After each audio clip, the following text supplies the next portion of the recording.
Bienvenidos y bienvenidas a este espacio del Observatorio de Bienes Comunes, del programa Kioscos Socioambientales y del Centro de Investigaciones y Estudios Políticos de la Universidad de Costa Rica.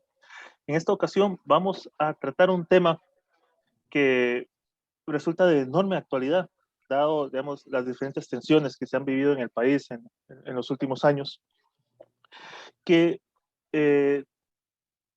vincular un tema que normalmente desde la escuela nos enseñan que está como muy fácil de ver, democracia, participación, pero estos temas, cuando abrimos un poco más la mirada e incluimos espacios como la escuela, el colegio, las universidades, la familia, la iglesia, a veces no resulta tan clara esa relación, a veces resulta contradictoria. Pero para hablar sobre todo esto, hay una compañera que nos va a ayudar a dar algunas pistas para poder profundizar estos temas en nuestros espacios, y estoy hablando de una gran académica de este país, con una trayectoria muy importante, que es Cisca Raventós. Te agradecemos que estés acá compartiendo tu palabra, y más bien te pediría si nos pudieras comentar antes de empezar a hablar de todas estas cosas, ¿de dónde vienes y qué estás haciendo? Bueno, yo soy socióloga, fui profesora de la Universidad de Costa Rica hasta hace unos años.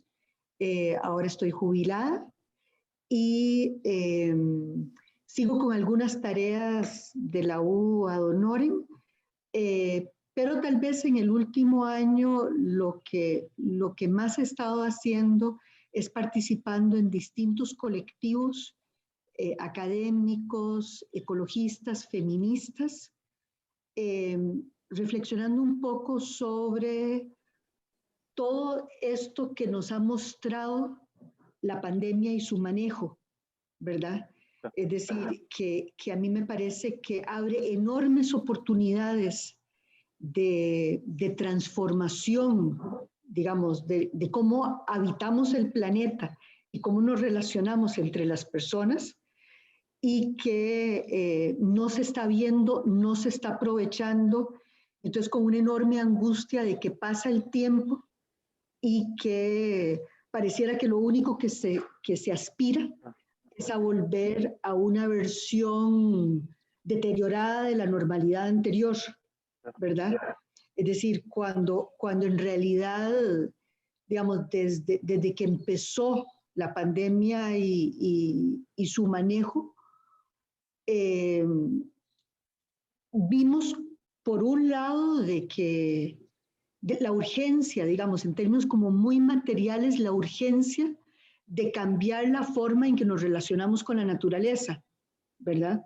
Uno, por el origen de la pandemia, y dos, porque el detenimiento mostró que muchas de las cosas que se han estado diciendo de cambio climático y todas estas cosas, de pronto habían formas de enfrentarlas y las vimos, es decir, vimos cómo cambiaron los gases de efecto invernadero, incluso cambió un poco la temperatura del planeta por un tiempo. Entonces, después de muchos años, de muchas conferencias internacionales sobre estos temas, de pronto detenernos por un rato mostró que muchas de estas cosas podían ser alcanzadas con pensar de forma diferente. Y la segunda cosa que me parece que es impresionante lo que mostró digamos, esta situación de este año, es la centralidad de los cuidados como sostén de la vida, ¿verdad? Y entonces, ¿cómo digamos, todo lo que es la economía no remunerada de los cuidados, que se basa fundamentalmente en el trabajo no pago de las mujeres, de pronto adquirió una enorme centralidad y nos mostró pistas de cómo hacer reactivación económica colocando la economía de los cuidados en el centro de las posibilidades futuras y sí, de nuevas formas de empleo y nuevas formas de economía. Entonces, por un lado eso como oportunidades, ¿verdad? Y reflexionar sobre eso. Y por otro lado, el que en ninguna parte se estén tomando muy en serio, en algunas partes un poquito mejor que otras, pero en la mayor parte lo que se está buscando es que volvamos sobre las sendas de los errores, ¿verdad? Es decir, que sigue, digamos, incluso han surgido, digamos, por ejemplo, aquí en Costa Rica, solicitudes de extractivismo, ¿verdad? Que ya habían sido rechazadas, es decir, como retroceso, pero que han sido detenidas, digamos, por suerte, por el momento, probablemente por la fuerza del sector ecologista y por su presencia en el gobierno, digamos, de la gente de cambio climático. Pero, por ejemplo, la pandemia para las mujeres ha sido atroz, ¿verdad? Es decir, por un lado, por exclusión y desplazamiento del mercado de trabajo remunerado, por otro lado, por el incremento del trabajo no remunerado en las casas, ¿verdad? Entonces, por un lado estamos viendo que son centrales y por otro lado estamos recargando, digamos, todo ese trabajo central en trabajo que ni siquiera se paga y sobre todo en un grupo poblacional que son las mujeres. Entonces, es muy frustrante ese contraste entre oportunidad y lo que está sucediendo. Entonces, si nos podrías ayudar para poder ir enmarcando estas tensiones que ya nos estás adelantando, te pediría, porque cuando confabulamos un poco para esta entrevista, me hablabas de un término que a veces lo escuchamos mucho, pero realmente, digamos, por decirlo de otra manera, va a depender de un poco de la trayectoria de cada quien, de cómo lo concibe. Entonces, ¿qué podemos entender por convivencia democrática? Porque, digamos, para algunos sectores puede ser, sí, que cada 4 años hay un momento en que hay que elegir cosas y realmente no pasa nada, digamos, nadie se mata entre sí y se elige una cuestión y ahí estaba la convivencia democrática muy bien, digamos, programada. Pero, digamos, yo sé que no necesariamente ese puede ser es una de las opciones, pero hay otras. Entonces, puede profundizar, digamos, un poco esa parte.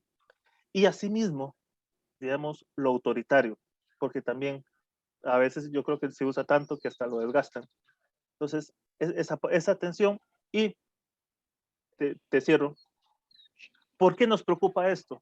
Digamos, ¿por qué decimos, mira, las escuelas no están fomentando la parte democrática? ¿Por qué nos debería preocupar esto? Que estas instituciones, digamos, realmente estén más cerca o más lejos de esta convivencia democrática. Ya son 3 preguntas en una. Tal vez la primera es que la idea democrática y la forma en que se ha ido desarrollando a través de los siglos tiene 2 ideas muy poderosas, ¿verdad? Una es la igualdad de todas las personas, ¿verdad? Es decir, que finalmente cada persona es ciudadana y que en lo electoral se expresa en que cada persona tiene un voto y las personas más poderosas no tienen más votos que las personas menos poderosas, ¿verdad? Entonces, esa idea de igualdad es muy importante. Y la segunda, que es algo que se ha ido conquistando con el tiempo, es la inclusión, ¿verdad? Es decir, que eso no fue así al principio. Al principio, los iguales eran hombres adultos con propiedad, o en el caso de ¿cómo se llama?, de la Grecia antigua, que normalmente es el modelo, se pensaba como, sí, hombres adultos, pero además no esclavos, es decir, los que eran ciudadanos. Entonces, bueno, se ha ido ampliando y actualmente más o menos se acepta para toda la población adulta. Aún sigue estando excluida, digamos, las personas menores de edad, es decir, siguen estando fuera, digamos, del canon democrático, pero en general en la mayor parte de los países ya las mujeres votamos, ya votan, digamos, todas las personas adultas. Entonces, esa idea de igualdad y de inclusión, digamos, está como en el centro de lo electoral, está en el centro del régimen político, pero no es suficiente porque lo electoral es una cosa muy pobre, ¿verdad? Es decir, lo electoral simplemente es una técnica de selección, Eso es todo. Es decir, ni siquiera es una muy buena forma de toma de decisiones, porque hay muchas decisiones que no se pueden tomar simplemente con si es fulanito o si es menganito o si es un sí o un no. Muchas decisiones requieren de mucha deliberación. Pero bueno, pero es una técnica eficaz una vez que ya están claras las posiciones como para decidir algo, votar. ¿Verdad? Sin embargo, en sí misma no necesariamente garantiza la igualdad. Es algo que hay que valorar, es algo que hay que mantener, pero puede irse vaciando de contenido. Si detrás de ese proceso, de esa técnica, no existen ciudadanos y ciudadanas democráticas, es realmente, muchas cosas pueden suceder que son muy desafortunadas. Recordemos que Hitler fue electo en el 36, ¿verdad? Entonces, no, digamos, las elecciones en sí mismas no garantizan esta otra idea de igualdad, de inclusión, sino que pueden llevar a cosas muy, muy problemáticas. Lo autoritario es lo inverso, es decir, es que pocas personas pueden tomar decisiones en nombre del colectivo y que esas personas habitualmente se autoerigen en ser quienes deciden en nombre de sus propios intereses, de sus propias prioridades y niegan las prioridades de esas otras personas, con mucha frecuencia acompañado de mucha violencia, ¿verdad? Porque generalmente estas personas además son tenedoras de otros recursos de poder, digamos, además de que ese poder tomar las decisiones en función por todo el mundo, generalmente están respaldadas con ejércitos, con uso de la fuerza, con amenaza de uso de la fuerza, ¿verdad? Entonces, sí, son formas de dominación, son formas del poder de dominación sobre los demás.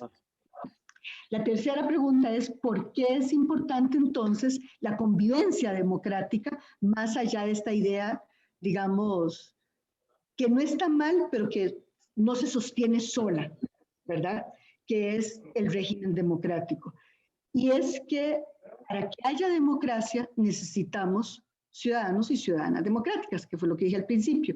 Y para eso necesitamos que las personas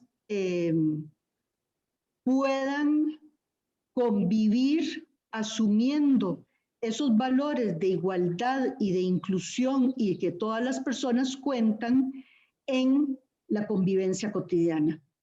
Y es por eso es que es muy problemático cuando la escuela tiene, digamos, valores autoritarios. Es decir, si en la escuela todo el poder lo tienen el director o la directora y el personal docente, y las personas estudiantes no tienen ninguna vela en la toma de decisiones, ¿verdad? Estamos frente a un esquema autoritario. Entonces, ¿qué pasa? Que si la escuela funciona así, si los y las estudiantes no pueden participar en la toma de decisiones, si no se pueden enfrentar los conflictos que generan en las escuelas de una forma en que participen los y las estudiantes, ¿verdad? Lo que estamos haciendo en el fondo es desarrollando un currículum oculto, es enseñándole a esas personas jóvenes a ser sumisas, ¿verdad? Es decir, en lugar de enseñarles a defender sus derechos, lo que les estamos enseñando es que hay que ser sumisos, que hay que ser obedientes, que hay que atender a la autoridad. Entonces, en lugar de estar generando personas democráticas, personas críticas, estamos formando personas obedientes y sumisas. Lo mismo se aplica a la familia. Si el papá y la mamá tienen toda la verdad y los y las peques simplemente tienen que obedecer y son reglas así como muy severas de obediencia, lo que formamos es personas obedientes que la contraparte es lo autoritario, ¿verdad? Porque es una relación. Entonces, probablemente esas personas, cuando sean grandes, van a replicar el esquema autoritario. Entonces, yo creo que hay un déficit de democracia en las instituciones sociales en las que vivimos en la cotidianidad, que es muy problemática. Tal vez quisiera hacer una referencia a una tesis de dos estudiantes de ciencias políticas, Rafael González Ovares y Susan Mena Espinosa, que la presentaron hace como 2 o 3 meses y que tiene una cosa muy interesante, porque ellos examinan las elecciones estudiantiles, de gobiernos estudiantiles en los colegios, ¿verdad? Y entonces ellos logran poner en evidencia la forma en que se escinde la idea de elegir de la idea de participar en la toma de decisiones. Entonces, las elecciones de gobiernos estudiantil se hacen con, no sé, un tribunal electoral, se hacen con supervisión, se hacen con programas de gobierno, con banderas, con colores, con todo, pero luego los gobiernos ni en los programas, ni después en las acciones de los gobiernos estudiantiles, existe participación sobre los conflictos que se presentan cotidianamente en las escuelas y en los colegios. Entonces es como, nuevamente, es como una educación para las elecciones, no una educación para la democracia. Y queda muy separado esto que veíamos antes, es decir, que se enseña a participar en el régimen electoral, pero no se enseña a ser ciudadanos del lugar donde están conviviendo en ese momento, ¿verdad? Y pensemos, es decir, las escuelas y colegios están llenas de conflictos, están llenas de abusos de poder por parte de profesores y profesoras, que pueden ir desde una nota, están llenas de problemas de acoso, ¿verdad? De distinto tipo contra personas estudiantes, hay bullying dentro de las escuelas, y todo eso se podría atender con mecanismos democráticos, ¿verdad? Y no se exploran, es decir, queda escindido de tal forma que el gobierno estudiantil básicamente desaparece después de electo, y estos otros temas hay pocos mecanismos y recursos para atenderlos, y cuando se atienden se hacen sin la participación de los y las representantes de los estudiantes. Tal vez te invito a hacer un viaje, porque justamente una de las palabras que más se repiten cuando hablamos sobre esto, y cuando vemos los medios y vemos los medios de comunicación y todo eso, es esa palabra participación. Digamos, constantemente es como la que un sector y otro sector lo utilizan para bien o para mal. Y quería para ver si nos pudieras ayudar a identificar, digamos, qué es eso de participación. Pero no solo eso, porque pareciera de que se ha generado, digamos, yo sé que tal vez lo que diga no sea lo preciso, pero se ha generado un discurso de la participación que a veces legitima, digamos, ciertos tipos de sabotajes democráticos. Entonces, eso de forma generalizada, sé que, digamos, no tiene la precisión necesaria, pero justamente para eso estamos conversando, para que nos ayudaras, porque sí es un tema bastante, porque al final vos escuchás, se abre, no sé qué, para todo conflicto, todo el mundo dice que faltó participación. Entonces, ahí, pero otros sectores dicen, no, pero sí se participó y no sé qué, no sé cuánto. Entonces, si podemos entrarle a ese meollo, ahí. Sí, yo pienso que la democracia requiere de la participación, ¿verdad? Pero no de cualquier participación. Y siempre está la queja, es que la gente no participa. Y ahí yo creo que hay un artículo que a mí me gusta muchísimo, que ya es viejo, de una pensadora brasileña que se llama Evelina Dañino, que dice que hay que digamos que el discurso de la participación tiene como una crisis discursiva y que esa crisis discursiva se debe a que distintos sectores defienden la participación con diferentes contenidos. Y ella lo sitúa en el choque entre los grupos democratizadores, digamos, en este caso ella está pensando originalmente en Brasil, y los grupos neoliberales. Y que ambos de pronto reivindican la participación, pero de formas diferentes. Entonces, mientras que por un lado los grupos democratizadores defienden la participación para que las personas puedan tener mayor incidencia en la conformación de sus vidas, en la conformación de sus instituciones y sí, en general, digamos, en la sociedad y en la esfera pública y privada, digamos, el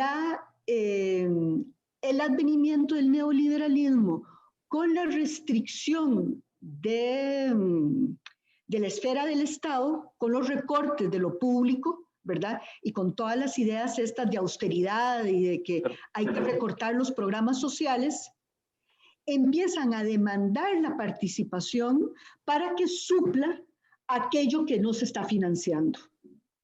Entonces, de pronto hablan de que, por ejemplo, en las juntas de salud tienen que participar más las personas ciudadanas, que en los EBAIS tienen que participar más las personas ciudadanas, las personas ayudando, pero es una idea que lo que hace es suplir funciones que antes eran pagadas, que ahora las cumplan ciudadanos y ciudadanas voluntarias. Entonces, por ejemplo, es cuando en los EBAIS dicen que va a hacer una feria de salud y entonces le piden a personas no pagadas, digamos, de la Junta de Salud, por ejemplo, que vayan a volantear casa a casa a dejar los volantes, o que ayuden con las filas, o que, es decir, que es es simplemente algo que podría ser pago, ¿verdad? Que lo deja de ser por las demandas de austeridad de estas políticas, pero que no le da ningún poder a las personas participantes. Es decir, simplemente les hace cumplir una tarea que antes se pagaba. Entonces, el problema es que todo el mundo está hablando de participación, pero entonces se vuelve muy difícil para la persona decir, bueno, es que yo quiero participar, pero yo quiero participar en cómo me atienden en el EBAIS, yo quiero participar en qué servicios presta, quiero participar en ponernos de acuerdo en cómo garantizar mejor la salud de esta comunidad. Pero en realidad ir a repartir volantes no me cambia mi situación en relación con la política. Entonces, yo creo que la participación es necesaria, es un valor importante, pero muy fácilmente puede quedar vacío de contenido, ¿verdad? Y muchas veces las mismas personas que demandan de la participación no están dispuestas a abrir caminos de empoderamiento que permitan a las personas participar en la construcción de las políticas o en la construcción de cualquier espacio. Entonces yo creo que por ahí hay un problema de usar la participación casi sin apellidos, ¿verdad? Es decir, Francisca, ya más o menos ya nos has ido esbozando, pero me gustaría si pudiera ayudarnos, porque a veces justamente delimitar digamos, estos sectores a veces es más camaleónico que otra cosa. ¿Quiénes se benefician cuando hablamos, digamos, desde el enfoque en que nos estás compartiendo, cuando hablamos de este tipo de este tipo de discurso de participación, que lo que hace es suplir, digamos, las carencias de la administración, digamos, del Estado?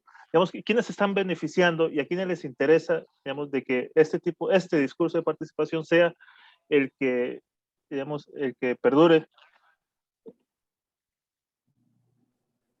Sí, yo creo yo creo que probablemente sea eh, quienes no quieren soltar un poder o su verdad. Digamos, por ejemplo, en las instituciones de salud, muchas veces, por ejemplo, son los mismos médicos y médicas quienes no quieren, porque se han acostumbrado a un discurso profesional en el cual son portadores y portadoras de la verdad, y entonces tener pacientes y comunidades que cuestionan una forma de hacer las cosas no les gusta. Ahora, yo no estoy segura si una podría decir que se benefician en sentido estricto, ¿verdad? Claro. Porque en realidad lo que hace es que sigan impartiendo una forma de salud muy pobre y muy acotada, digámoslo.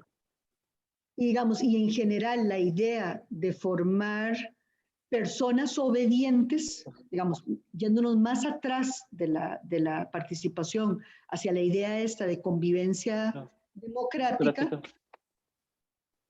puede significar, digamos, que hayan empleados sumisos que hacen exactamente lo que se les diga. Puede ser que hayan ciudadanos y ciudadanas que simplemente acatan lo que hay que hacer, ¿verdad? Y en principio una pensaría de que se benefician, ya sean gobernantes autoritarios, ya sean dueños de empresas que contratan a esas personas, pero yo creo que en una visión más amplia en realidad no se benefician, porque lo que hacen es como recortar muchísimo las posibilidades de creación, de iniciativa y de capacidad de construcción que tendrían todas las personas en un entorno más democrático, ¿verdad? De hecho, yo creo que los países que más admiramos, ¿verdad? Por tener mejores estándares, mejor productividad, no se basan en relaciones de sumisión y de obediencia, sino que más bien se basan en entornos más democráticos en los cuales todas las personas trabajadoras puedan aportar, digamos, al colectivo. Entonces, puede ser que crean que se benefician, ¿verdad? Porque es más sencillo, pero creo que es una relación más pobre y probablemente incluso para ellos mismos a la larga no sea algo positivo, aunque no lo vean. Cisca, voy a aprovechar de que nos metiste en el mundo de la salud para usar una metáfora sobre la salud de la convivencia democrática. Digamos, ya nos has dado ciertas pinceladas, pero quería preguntarte al respecto de esto, digamos, en esos distintos espacios en los que has participado y demás, ¿qué preocupaciones tienen, digamos, en el contexto actual del país o la región? Digamos, ahí depender un poco, digamos, sentir la libertad de posicionarte en el que sintas que tenés, ¿no?, más cercanía. Digamos, ¿qué preocupaciones tienen? ¿Qué propuestas, digamos, también han ido tejiendo? Y a partir de eso, digamos, ¿cómo ves, ahora sí, la salud de esos tejidos democráticos? Bueno, yo creo que estamos en una época de enormes retrocesos en términos democráticos. Pienso que estamos en un momento en el cual se está restringiendo y vaciando la democracia en el mundo entero, ¿verdad?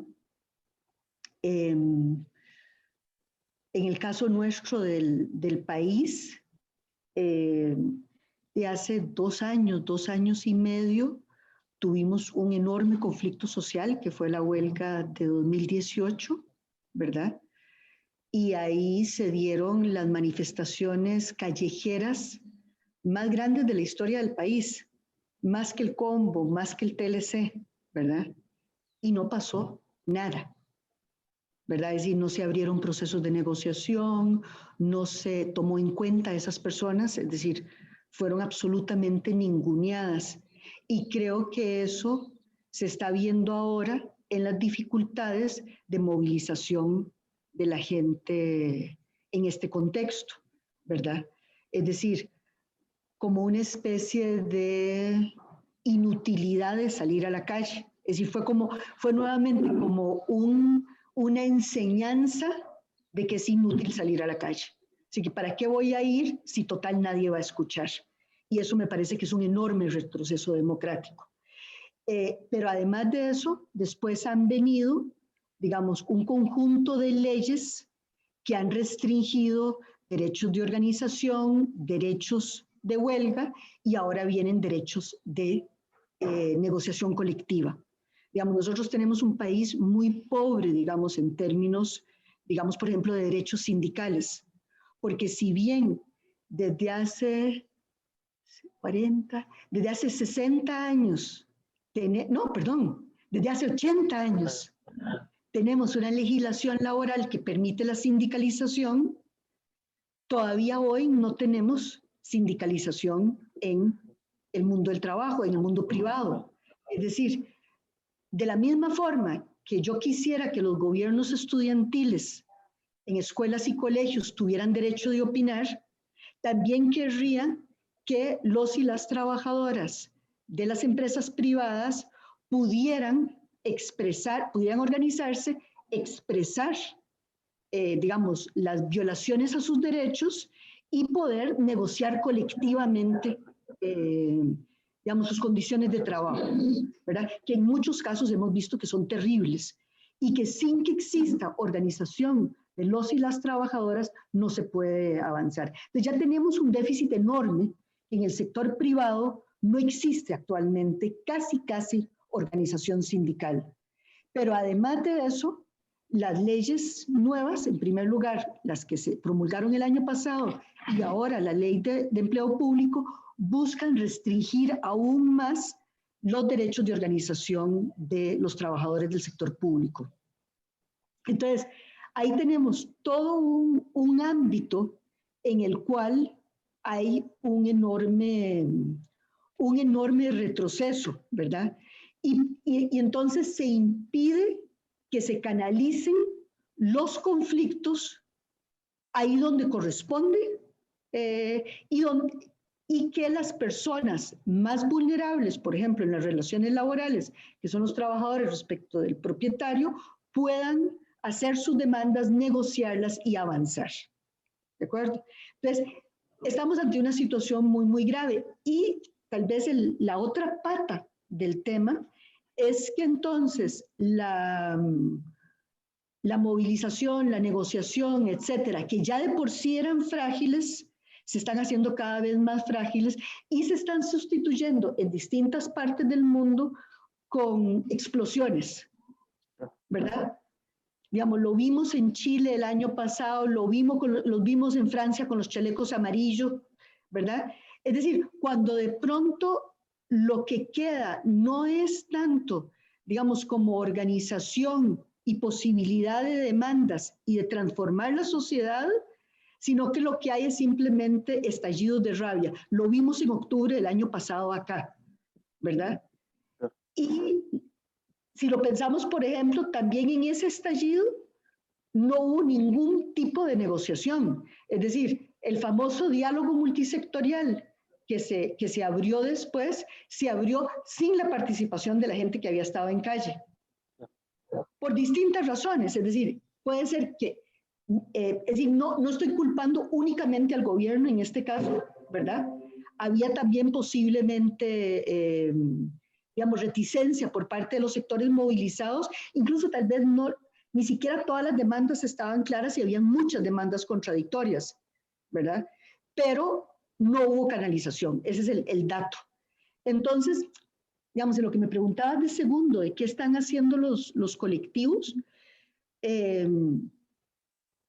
pienso que todavía hay una sensación como de asombro y como de frustración en el sentido de que sí, de que esto implica reimaginar la convivencia democrática, implica reimaginar la participación, cómo hacer para hacer ver las demandas y las necesidades y abrir procesos de negociación, ¿verdad? Cómo participar en eso y ser escuchados y escuchadas, ¿verdad? Y eso se refiere únicamente a los procesos políticos. Si a eso se agrega lo que es la crisis de empleo y la crisis social, en que la mayor parte de las personas están en operación frijoles, ¿verdad? Eso deja aún menos margen para soluciones democráticas, igualitarias, incluyentes. Entonces sí, hay un muy preocupante deterioro democrático, ¿verdad? Y probablemente algunas personas que tienen puestas sus miradas en las elecciones del año entrante y en el proceso electoral que empieza dentro de 6 meses, estén preocupadas, digamos, de qué pueda suceder ahí en términos de cómo van a ser las candidaturas, de cómo van a ser las propuestas. Pero yo creo que es lo que mejor ilustra, digamos, cómo no podemos imaginar la democracia únicamente como un proceso electoral. Es decir, que tiene que tener todas estas patas de formas democráticas y de construcción de ciudadanía desde abajo que la sostengan. De lo contrario, puede pasar cualquier cosa en las elecciones, ¿verdad? Si finalmente las elecciones si quedan, digamos, desmontadas de todo esto otro, puede pasar cualquier cosa. Entonces, sí, yo en este momento siento más como preocupación y como intento de pensar qué se puede hacer, pero no me queda claro, digamos, propuestas, y como que estamos como demasiado echados para atrás por todo el deterioro que ha habido en estos años, más el deterioro económico y social.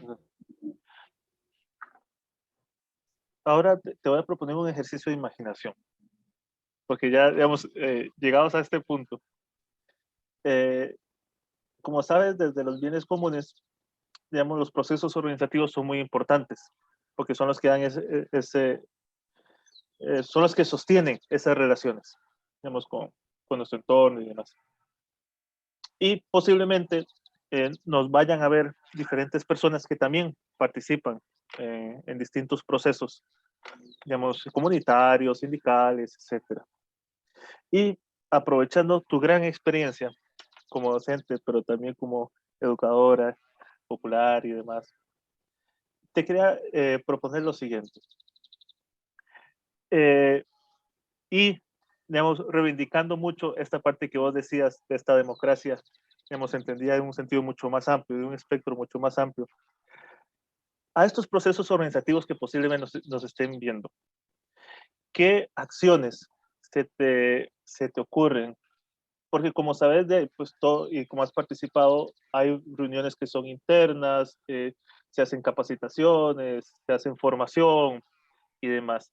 Y estamos viendo, por todo lo que nos comentas, de que hay un tema de la participación que no necesariamente se ha ido abordando y se ha ido tejiendo de una manera muy, muy democrática.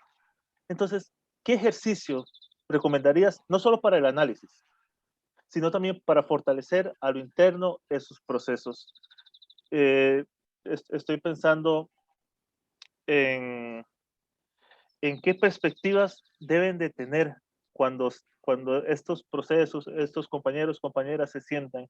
Digamos, si vos tuvieras que proponerles reflexionar sobre algo en torno a la participación, digamos, ¿qué les dirías? Que sea a lo interno de estas organizaciones, porque creo que también a veces pasamos por alto de que también a lo interno de estas organizaciones tenemos que trabajar esto.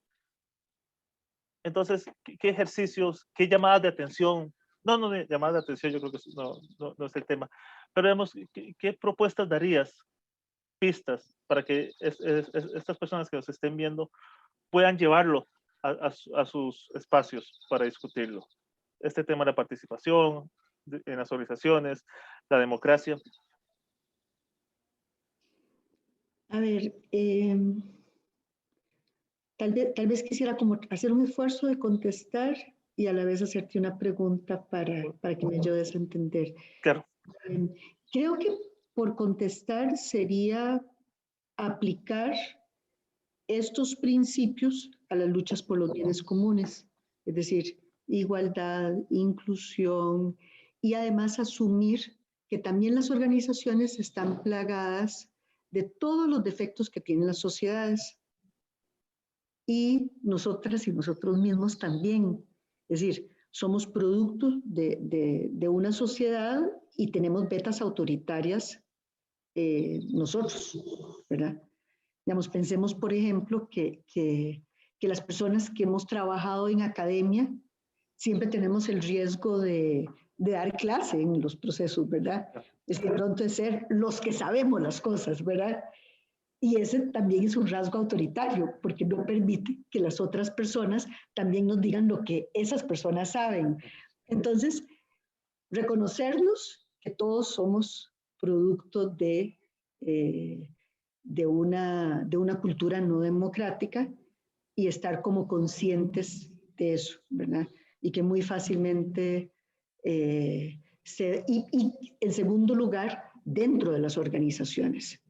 Es decir, cuántas veces dentro de las organizaciones no se les deja hablar o se les subestima a las mujeres o a los jóvenes o a las personas ancianas o a las personas racializadas y ahí podemos seguir al infinito. Entonces, yo creo que por ahí va, y por otro lado, que las decisiones se tomen realmente en los colectivos, ir asumiendo, digamos, que todas las personas tienen derecho de participar, ¿verdad? Y de ser iguales en la toma de decisiones, es decir, no asignarle trabajo a los otros, no definir, ¿verdad? Entonces, creo que eso en términos metodológicos generales, pero yo tengo como pregunta sobre lo de los bienes comunes, ¿verdad? Y entonces mi pregunta sería para vos algo así como, ¿qué estarías viendo como bienes comunes? ¿Qué son los bienes comunes? Mira, ahora me pones en un callejón. No, los bienes comunes los vamos a entender, digamos, de forma muy... No, puede ser la parte esquemática y luego, digamos, la carnita. La parte esquemática es precisamente de que los podemos encontrar bienes comunes naturales, bienes comunes sociales y bienes comunes culturales, por decirlo de alguna manera. Evidentemente, algunos van a tener una dimensión, o esto lo voy a decir y luego alguna aclaración, una dimensión física de entorno, especialmente muy claro en los bienes comunes naturales, y otros que son más intangibles, pero que si no lo ponemos a pensar, digamos, tienen un aspecto físico también. Por ejemplo, en una de las conversaciones que hemos tenido de este tipo, hablábamos sobre memorias colectivas en el caso de Argentina. Y resulta que efectivamente, digamos, podrías pensar que la memoria es algo muy narrativo, es algo muy oral, pero con la compañera veíamos que la necesidad del espacio físico era fundamental. Y muchas cosas digamos, no se provocaban en la persona si no estaban en ese espacio. Y normalmente o eran, digamos, en caso de Argentina, las casas de tortura, que resulta, digamos, bastante fuerte, pero la reivindicación de tomar posesión de la casa, de transformarla, de volverla en un hecho educativo, entonces hacía que ese bien común, digamos, para poder subsistir, ocupase también esa dimensión física. Porque, digamos, sí me gusta hacer esa aclaración, porque a veces cuando uno dice bienes comunes intangibles, pues imagina cuestiones ahí que pueden, digamos, que no necesariamente ocupan en un entorno, pero sí, efectivamente, estos bienes también, y también tienen manifestaciones físicas, ya sea a través de trajes, digamos, todo el conocimiento de la siembra también tiene en su actividad una parte física, no es solo saber cómo sembrarlo, sino al momento de sembrarlo, digamos, hay una actividad física ahí también. Entonces, es para matizar esa parte de intangibles que a veces nos... Pero, y a donde viene el punto que me interesa mucho, es que los bienes comunes adquieren, desde una perspectiva más latinoamericana y caribeña de este lado, adquieren ese adjetivo de comunes en el tanto haya procesos organizativos que los cuiden y los sostengan. Interesante. Y los defiendan, digamos. ¿Por qué? Porque en el tanto ese proceso organizativo y esas relaciones socioculturales, socioeconómicas, digamos, con ese bien no estén presentes, entonces evidentemente la vulnerabilidad es mucho mayor. Y, y la capacidad que tenga, y todo esto, al final, ¿cuál es el corazón? Digamos, cuando juntamos un río con un proceso comunal que lo cuida, que lo sostiene. ¿Qué es, qué es, digamos, el corazón de todo esto? La capacidad de garantizar la reproducción de la vida. Entonces, si tenés ese, digamos, ese elemento, ese bien, tenés ese proceso organizativo y el poder juntarlos garantizan que la vida siga reproduciéndose, que tu cultura siga existiendo, o en el caso de Argentina, que la memoria se reivindique y se encuentren procesos de justicia, entonces ahí estamos en presencia, digamos, de un bien común. Sí, entonces, digamos, en relación a serían como un conjunto de resistencias a la expropiación y la expoliación de la vida, ¿cierto?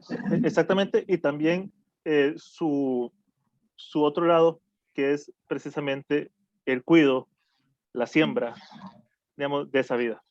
Porque, digamos, cuando, bueno, aquí ya me voy a extender, pero es una anécdota bonita. Cuando me preguntaban en algún momento, nos preguntaban acá en kioscos, ¿por qué un observatorio de bienes comunes? Sí, ya existían, o sea, observatorios de conflictos socioambientales y todo esto. Entonces, defendíamos diciendo, bueno, sí, es que está toda esa parte, que sí, que está muy mapeada, que está muy, hasta vos entras y hay hasta elaboraciones, digamos, ya con mapas y todo, donde se ven dónde están los conflictos y todo esto. Pero nosotros defendíamos diciendo, no, es que esa es una dimensión, sí, ya está bien, pero también está la otra dimensión del cuidado. Digamos, de esas organizaciones, de esos procesos, comunidades, etcétera, que conservan, digamos, sus saberes. Y que las prácticas con las que conservaron esos saberes es lo que deseamos visibilizar, lo que deseamos que se vean, que tengan, digamos, ese espacio, que ya lo tienen, y nosotros favorecer para que, digamos, se amplifique, digamos, la significancia que tiene. Sí, yo te preguntaba porque normalmente se piensa, qué sé yo, en ciertos bienes naturales que están siendo amenazados de forma muy extrema por industrias extractivas o represas, y que son como los puntos, digamos, donde las organizaciones y las personas que se organizan están más amenazadas, no solo del derecho de participación, sino que de la vida misma, ¿verdad?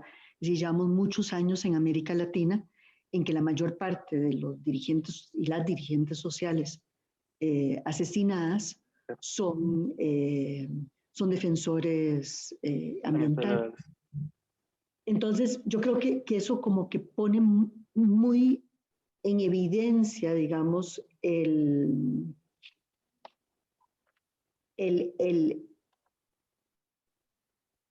umbral contra el cual lucha, digamos, toda esta visión de los bienes comunes, ¿verdad? Y la defensa, digamos, de echar para atrás, digamos, la capacidad ilimitada, aún amenazante para la vida humana en el planeta, que avanza el capitalismo contra, digamos, las posibilidades que sostienen esa misma vida. Exacto. Ahora, con la definición que vos estás dando, eso coloca como un horizonte en el cual muchos aspectos de la vida pueden ser apropiados como bienes comunes. Exacto. Estaba pensando en el ejemplo con el que empezamos de la escuela, por ejemplo, ¿verdad? Es decir, la escuela podría dejar de ser una organización vertical, con rasgos autoritarios, etcétera, y podría convertirse en un bien común para quienes cohabitan ese espacio, un espacio seguro para el crecimiento de los y las pequeñas, ¿verdad? Podría ser otra cosa si hubiera esta apropiación colectiva. Y sí, y ahí yo como muy claro, digamos que nuevamente es participación de todas y todos, y además es como esa conciencia de que lo que aparece en la sociedad va a reaparecer en esos espacios también, y va a reaparecer en nosotros y nosotras. Es decir, algo así como no situarnos fuera de la lógica autoritaria y de la lógica de la sumisión y de la lógica de la obediencia. Es decir, que todas y todos somos productos de sociedades, somos productos sociales, y que entonces más bien como recibir con alegría de alguna forma las demandas de los sectores que se sienten excluidos dentro de nuestras organizaciones. Claro. Es decir, porque más bien es la oportunidad de enfrentar esos conflictos, esas desigualdades que tienen larga data, ¿verdad? Claro. Entonces, es como más como una cosa de actitud y de práctica cotidiana.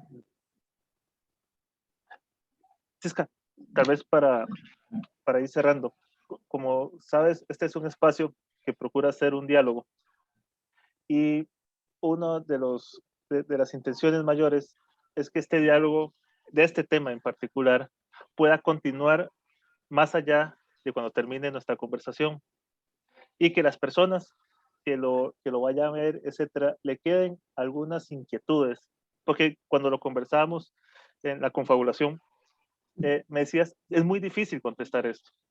Digamos, ¿por qué? Porque efectivamente es muy dinámico, tiene un montón de aristas y un montón de dimensiones.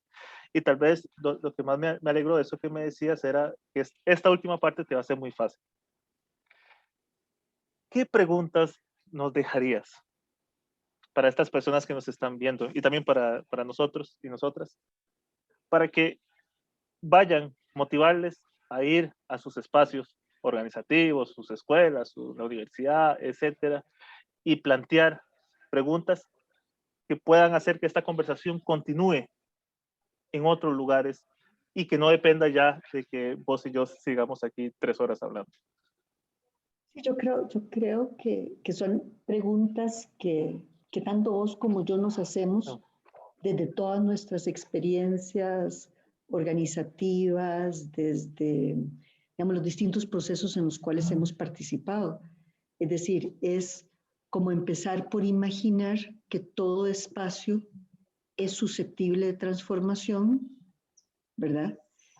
Y el tema es algo así como cómo le entramos, cómo lo colectivizamos, cómo enfrentamos las dificultades, cómo encontramos personas aliadas,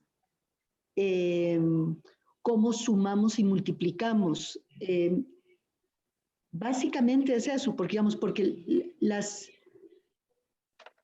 los horizontes, como decías vos con los ejemplos de la memoria, son infinitos y dependen un poco de nuestra imaginación y de nuestra capacidad de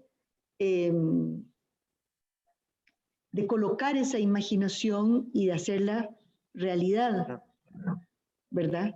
Es decir, de iniciar procesos de recuperación de eso, de construcción de espacios. Y sí, digamos, principios igualitarios, principios inclusivos, y después pasar de los principios a cómo se hace. Porque una cosa es decir, sí, la igualdad y la, ¿verdad?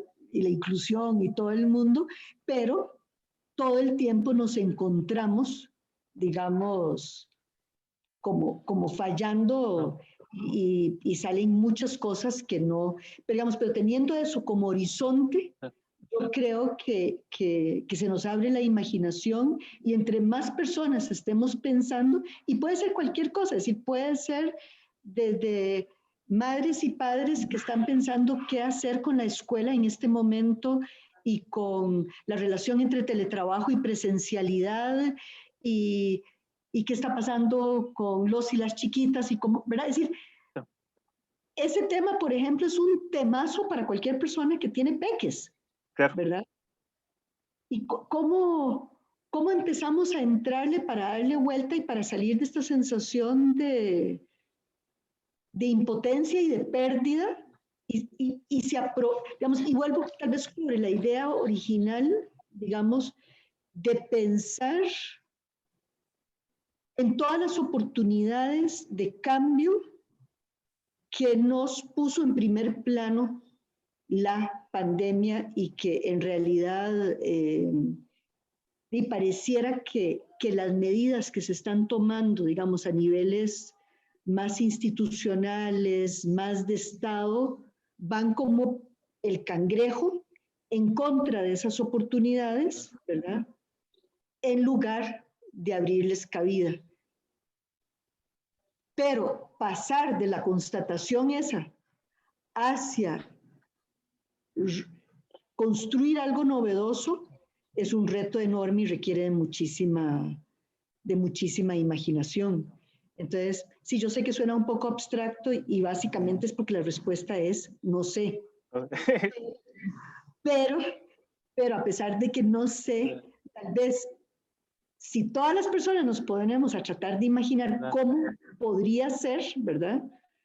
Tal vez aparezca gente más lúcida o actúe, digamos, en espacios en que de pronto precipite cambios. Pero sí hay mucha prueba y error y mucha búsqueda de cómplices y aliados y aliadas. Prisca, agradecerte montones y nos quedamos con esa invitación a la imaginación, que creo que dentro de las provocaciones creo que es una de las más importantes, porque al final, digamos, los supuestos baños de realidad que a veces recibimos, como vos mencionabas, a veces son los sueños de sectores dominantes que nos impiden pensarnos, digamos, desde nuestros propios espacios, desde nuestras propias preocupaciones. Y creo que, digamos, todas estas preguntas que nos dejaste, creo que nos encaminan en eso.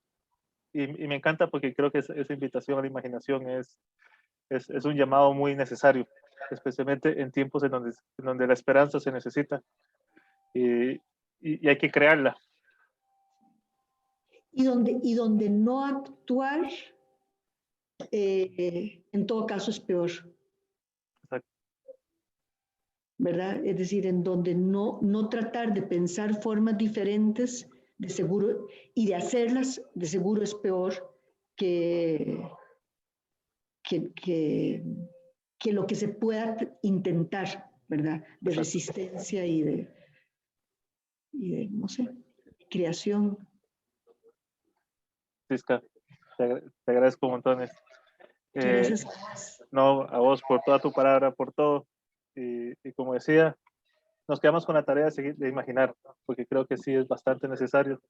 Y en todos los espacios, justamente que vos nos decías, escuela, universidades, Estado, familia, trabajo. De trabajo. Es muy necesario imaginar colectivamente. También un abrazo. Además eso hay que agregarlo. Imaginar en conjunto, imaginar con otras personas, con quien compartimos esos espacios. Ese es central, ¿verdad? Exactamente. Sí. Un abrazo. Gracias. Y hasta la próxima. Chao. Yes. Chao.